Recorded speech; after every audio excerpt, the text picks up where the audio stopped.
Good morning, class 10 biology students. Now we are going to discuss our next topic, that is phloem tissue. It means the translocation of food and hormones. Previously we have discussed about the xylem, its structure, the parts of the xylem and how it carry the water. What are the processes which help to carry the water by the xylem, because xylems are the dead tissue. So there are two pressures, suction pressure and the transpiration pull, which help to carry the water and mineral in the upper direction. And another thing I have discussed, that the TS of root, to show the pathway how the water is carried by the root hairs up to the xylem and to the other parts of the plant. Now we are going to discuss our next topic, that is phloem. Basically, when we are going to discuss about the phloem, there are four components in the phloem. First is the sieve tube. Second is the companion cell. Third one is phloem parenchyma, and the last is phloem fibers. These are the four components of phloem. Out of these four, basically these two participate in the translocation of food and hormones, and out of these four, these are non-living, totally dead phloem fibers. These are living, these are also living, and the sieve tubes are partially living cells. Now we will discuss the structure of these two phloem tissues, sieve tube and companion cell, which help to carry the food and mineral from the leaves to the other parts of the plant. If we discuss the structure of phloem, it seems like a xylem vessels, but somehow it is different. थोड़ी सी different होती है ये. देखते हैं किस तरीके से different होती है.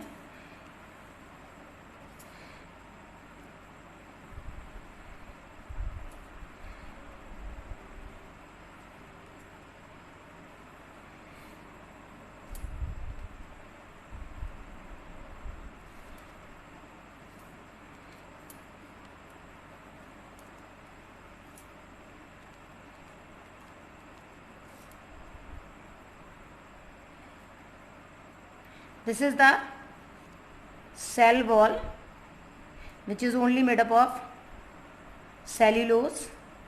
This cell contains the cytoplasm, but there is no nucleus. Cytoplasm होता है सेल के अंदर, लेकिन न्यूक्लियस नहीं होता. तभी मैंने क्या लिखा है, it is partially living. It is not completely living, partially living है, क्योंकि बेसिकली हम सेल को लिविंग कब कहते हैं, when it has cytoplasm and nucleus, but it has only one part, that is cytoplasm. That's why it is called partially living cell.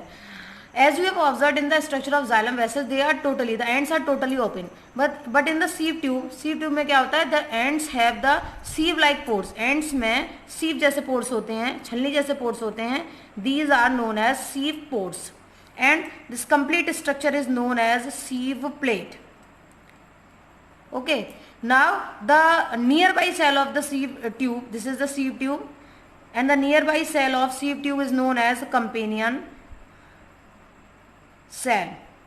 It also has a cell wall which is made up of cellulose.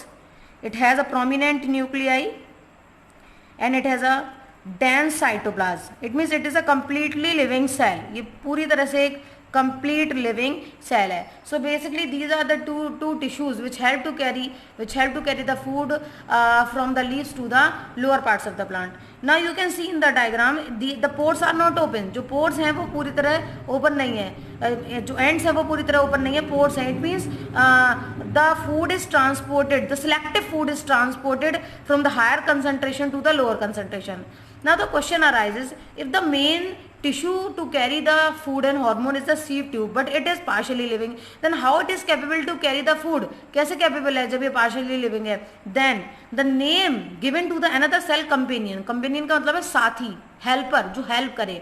It means this companion cell give the energy to this sieve tube, by which food is loaded in this sieve tube and transferred to the required parts.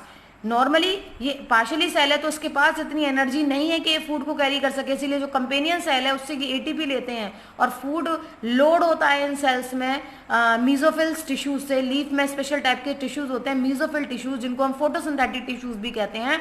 वहाँ पर food का preparation होता है photosynthesis के through, और वहाँ से food load कर दिया जाता है सीव ट्यूब में, और सीव ट्यूब एनर्जी लेता है कंपेनियन सेल से, और उस एनर्जी को लेकर फूड को अपर टू लोअर डायरेक्शन में कैरी कैरी करता है। Basically the sieve tube carry the food in the longitudinal direction and the companion cell help to carry the food in the transverse direction like the xylem, vessels and tracheas। अब हम discuss करते हैं ये सारा काम होता कैसे है। सबसे पहली बात हमारा जो फूड है, मैं फेवरेबल कंडीशन की बात कर रही हूँ अभी, वो कहाँ बनना है? लीव्स में। लीव्स में भी कहाँ बनना है बेटा? मीजोफिल टिश्यूज में। मीजोफिल टिश्यूज में जब फूड का सिंथेसिस हो गया तो फूड कहाँ लोड हो गया? आपका फूड लोड हो गया फ्लोएम के टिश्यूज में, इट मीन सीव ट्यूब में लोड हो गया। बेसिकली आपको एक चीज ध्यान रखनी है जो प्रीवियसली मैंने बताई थी आपको, जहां पर कोई भी प्रोडक्ट बनता है उसको क्या कहते हैं हम? सोर्स, वो जगह है, ठीक है। और जहां पर उसकी नीड होती है तो वो क्या होता है? सिंक होता है। तो लीव्स में फॉर्मेशन हो रहा है, इसलिए लीव्स क्या है? सोर्स है उस फूड की। और लीव्स के अलावा फूड के अलावा हार्मोन्स भी कैरी करता है ये फ्लोएम। तो हार्मोन्स कहाँ से आते हैं? लीफ टिप, शूट टिप, यहाँ पर हार्मोन्स बनते हैं, तो वहाँ से भी सारा कुछ किसमें मिल जाता है? फ्लोएम में मिल जाता है। अब फ्लोएम में फूड लोड होता है तो हमें एक चीज़ यहाँ पर बहुत इंपॉर्टेंट ध्यान रखनी है कि हम खाना खाते जाएं और अगर कोई लिक्विड ना लें अपनी बॉडी में तो क्या खाना हमारी बॉडी के सारे पार्ट्स में पहुँच जाएगा? बिल्कुल नहीं पहुँचेगा। It means to carry a solute we require a solvent. किसी सॉल्यूट को कैरी करने के लिए हमें एक सॉल्वेंट की जरूरत होती है। तो फ्लोएम जो है अपने एडजेसेंट जाइलम टिश्यूज से क्या लेता है? वाटर लेता है। उस वाटर के साथ वो फूड मिलता है और वो फूड कहाँ तक कैरी होता है? रिक्वायर्ड पार्ट तक, इट मीन सिंक रीजन तक, जहाँ उसकी रिक्वायरमेंट है। जब वो फूड अनलोड हो जाता है, इट मीन जो रिक्वायर्ड पोर्शन है, जब उस फूड को ले लेते हैं तो वापस से जो जाइलम से जो वाटर लिया गया था हेल्प के लिए वो वापस दे दिया जाता है। लेकिन यहाँ पर एक इंपॉर्टेंट बात है कि जो फ्लोएम है वो फ्लोएम का सीव ट्यूब अकेले वर्क नहीं कर सकता, कोई प्रेशर या पुल भी नहीं है यहाँ पर, क्योंकि प्रेशर या पुल फूड को कैरी नहीं कर सकता है। जैसे कि वाटर और मिनरल कैरी हो गए थे प्रेशर से, लेकिन प्रेशर जो है वो फूड को और या फिर हार्मोन्स को कैरी नहीं कर सकता। उसके लिए एक पर्टिकुलर या हम कहें पर्टिकुलर एटीपी की जरूरत होती है। तो वो एटीपी कौन देता है? उसको कंपेनियन सेल देती है, जिससे कि वो फूड कैरी हो सके। और एक इंपॉर्टेंट चीज कि when we will discuss about the transport of water mineral we can use the word transport, but when we are discussing the transport of food and hormones then we should use the word translocation, okay। now one more thing is there, यहाँ पर एक और चीज है, यहाँ पर जो xylem है वो काम करता है यूनिडायरेक्शनली।